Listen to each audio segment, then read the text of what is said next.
Jangan membuat kita berpikir Yahoo dan Google lebih sukses Google.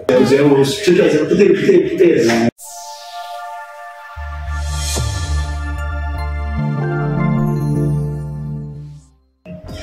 Halo teman-teman, ya, kembali lagi bersama kami teman-teman setting dari PTSKI Yukati kantor pusatnya, dengan saya Atik, saya Dani, saya Fikri. Untuk kali ini ya, kita akan membahas sebuah buku yang sangat menarik banget judulnya, yaitu Don't Make Me Think. Itu karya dari siapa Mas Dani? Terus Nggak, bukan dong. Dari siapa sih? Stephen Krug. Iya. Ini judulnya ini lucu banget ya. Kenapa kok Don't Make Me Think? Padahal ini kita lagi membahas bedah buku desain grafis ya. Dari judulnya aja itu udah menunjukkan pola pikir dari sang penulisnya, di mana memang buku ini itu ditulis dengan sangat sederhana, bahkan mungkin untuk non-designer itu bisa banget ngebaca ini dan akan sangat memahami buku ini dengan sangat mudah. Kenapa? Karena memang itu tadi udah dikemas dengan baik, dan pembahasannya yang menurut saya sebagai seorang desainer grafis itu sangat logis. Nah, di buku ini sendiri sebetulnya itu menjelaskan tentang penggunaan desain terhadap website ya, tapi ini nanti akan sedikit kita bahas gimana untuk buku ini tuh pembahasannya itu bisa banget diaplikasikan ke desain grafis. Nah, untuk dari buku itu sendiri itu ada dua bagian ya. Nanti untuk videonya akan kita bagi menjadi dua part untuk pembahasan ini. Untuk part pertama kali ini kita akan membahas tentang hukum pertama buku Don't Make Me Think oleh siapa tadi? Stephen Krug. Iya. Tadi sekitar saya hukum pertamanya apa. 2 hours later. Sesuai dengan judulnya. Hukum pertama Stephen Krug tentang usability terhadap website ya, itu adalah jangan membuat kita berpikir dalam tanda kutip bahwa seseorang ketika ingin melihat melihat website, melihat sebuah desain ya. Kalau saya ngomongnya desain karena secara lebih luas, itu orang itu jangan sampai dibuat terlalu berpikir seperti itu. Kenapa kok nggak boleh orang itu dibuat berpikir? Nah, itu karena akan memudahkan dari konsumennya ya, atau penggunanya itu untuk lebih lancar dalam penggunaan websitenya atau memanfaatkan atau mencapai tujuan dari desainnya seperti itu. Kalau misalkan dibuat secara lebih luas lagi. Nah, kalau misalkan menurut Mas Dani ini gimana Mas Dani? Maksudnya tentang hukum pertama Steve Krug tentang usability jangan membuat saya berpikir ini gimana?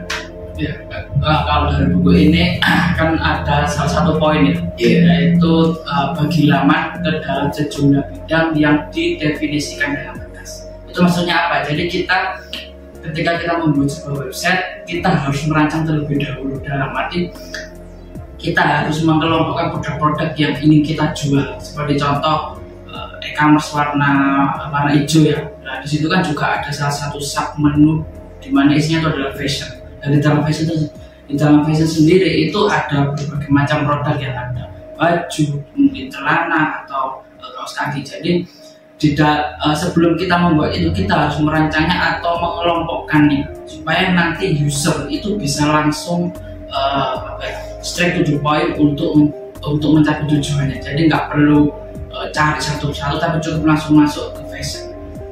Itu poin pertama. Lalu untuk poin yang kedua yaitu ada perjelas apa yang bisa diklik. Ini tuh maksudnya gini, terkadang di dalam sebuah website sendiri, contohnya Wikipedia ya, di Wikipedia itu ada kata-kata yang bisa dibilang yang bold yang lebih tebal ataupun yang biasa atau reguler biasanya. Nah, di BlackBerry itu ada dua warna, ada warna hitam dan juga warna biru. Nah, biru ini pun ada dua, ada yang biru lebih gelap sama ada yang lebih terang. Bedanya apa? Kalau biru lebih gelap ini untuk biasanya digunakan untuk nama ataupun tempat. Nah, sedangkan kalau yang biru lebih terang ini biasanya digunakan untuk nama atau kelahiran. Itu maksudnya apa? Jadi kita bisa melihat tujuan itu dalam arti kita bisa tahu apakah ini bisa diklik atau tidak. Nah, ketika kita bisa mengklik dengan warna yang biru itu tadi, itu berarti akan berpindah ke tempat atau ke website yang lain atau ke page yang lain. Nah, itu ada tujuannya, yaitu untuk supaya kita bisa tahu lebih detail tentang misalkan nama orang ini dulu itu sejarahnya seperti apa, ataupun tempat ini dulu itu mungkin namanya berbeda atau ada kejadian apa. Jadi bukan semata-mata hanya diberi warna biru aja, tapi itu ada maksudnya.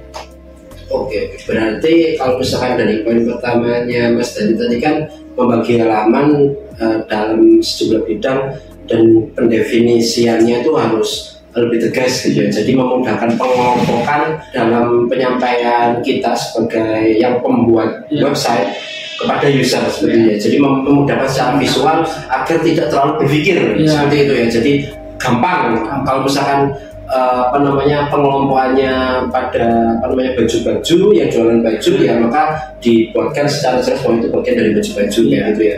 Kalau misalkan berjelas apa yang bisa diklik, mungkin selain soal warnanya yang berbeda dari desain websitenya yang sederhana, juga mungkin bisa membantu user itu agar lebih mudah gitu ya Mas Dani ya.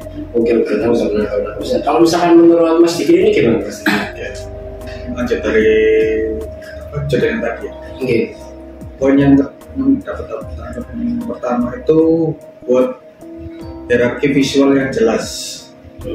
Jadi misalnya membuat halaman, judul sama isinya itu pasti harus tebal sama boldnya.